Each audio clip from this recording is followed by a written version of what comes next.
Kuya ang apartment teens sa confession room patungkol pa rin sa Villa Teens. Para sa akin po, mas lamang kami dahil kami po talagang may teamwork tapos saka pinag-iisipan po namin bawat gagawin. They were motivated, pero they weren't like as excited as I've seen us when we do tasks. Hanggang napunta ang usapan sa naganap na paglinis ng apartment nung gabi. Yung ginawa po ni Shay, yung sa towel, parang pamabastos na rin yun. Sana po wala naman po sila. Parang nag-shut up na lang sila kasi yung may sinabi sila pero nakasakit naman sila.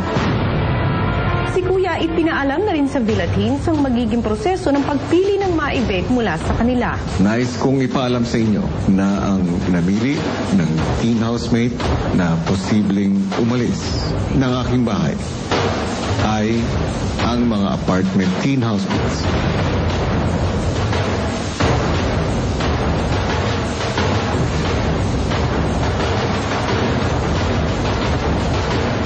Mula sa mga naging obserbasyon ng apartment teens, isa-isang hiningi ni Kuya ang kanilang desisyon. Siguro po si Shay po. Si Shay po.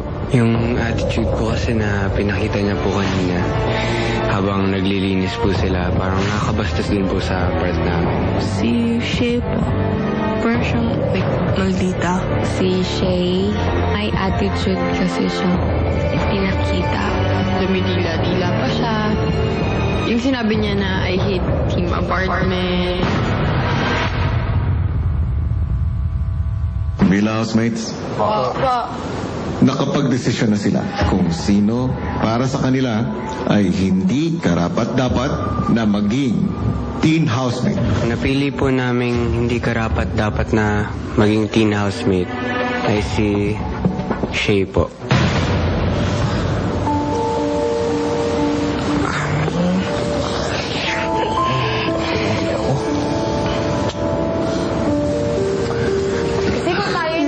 Talaga, promise. Hindi tayo pa yung pipiliin kasi nila.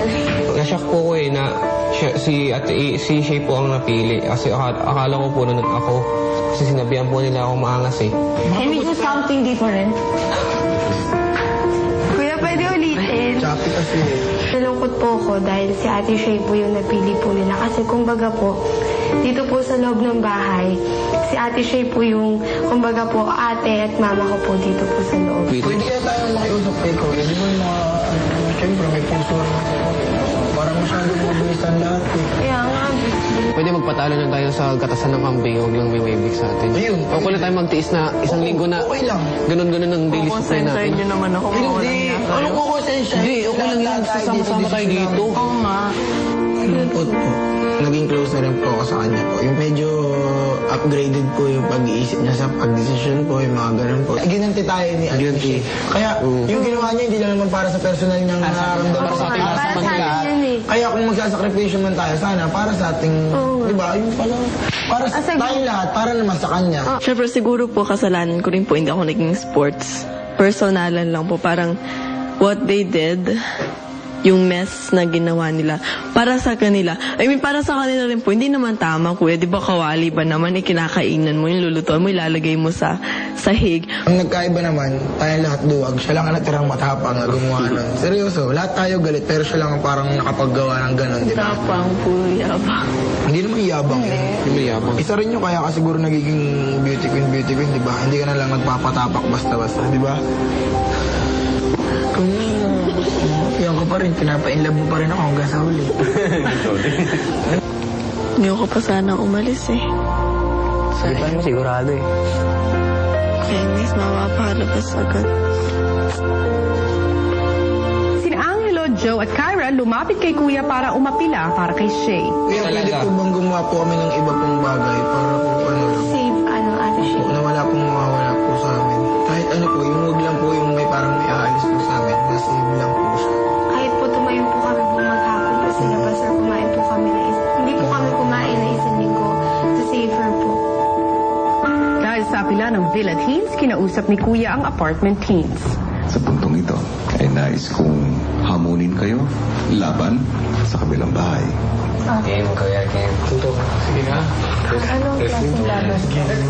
Tatlong choices na kung saan ninyo inaakala na kayo ay aangat sa challenges na yan. Feeling ko pag sabi nating basketball, parang gaganahan sila. Yeah. Huwag na lang tayo sports. What? Huwag na lang tayo sports. Mind games. Shopping. Shopping. Tapos kailangan pinakamaliit na budget. Pero Counter-Strike? Oh, yeah. Counter-Strike. Counter-Strike. Alam natin personally. Mula sa tatlong choices na ibinigay ng apartment teens, pinili ni Kuya ang volleyball at ito ang paglalabanan ng dalawang bahay. Pero lalagyan niya ito ng twist. Nais kong ipaalam sa iyo na bagamat nakapag-desisyon na kayo at yun ay si Shay na hindi maging karapat-dapat na housemate, ay may pagkakataon pa rin ang Villa na mailigtas siya. Okay po. At yun ay sa pamamagitan ng isang laro.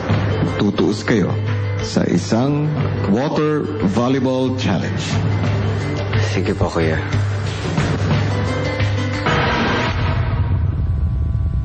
Kung ang Villa teens ay lalaban para maligtas si Shay, ang apartment teens binigyan na rin ni Kuya ng paglalabanan.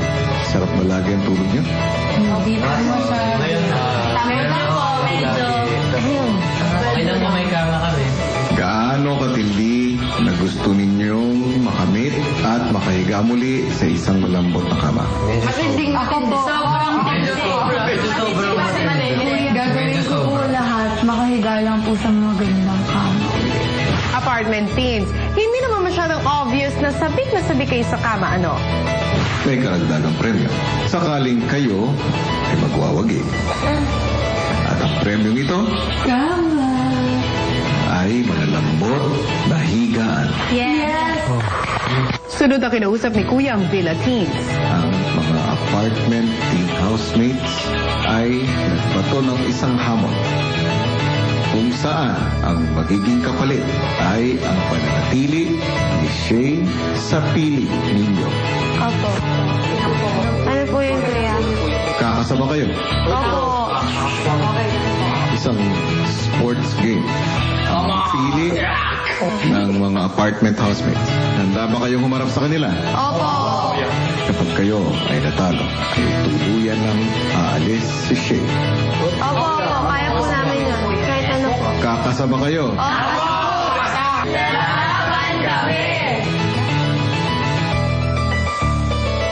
Determinado ang Villa teens na mailigtas si Shay. Pero ang tanong, ano ang mangingibabaw?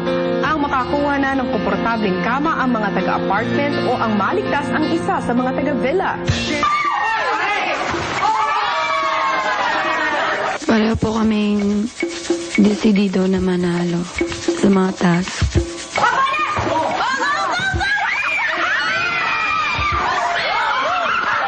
Pero yun nga lang po, napag-iwanan po kami.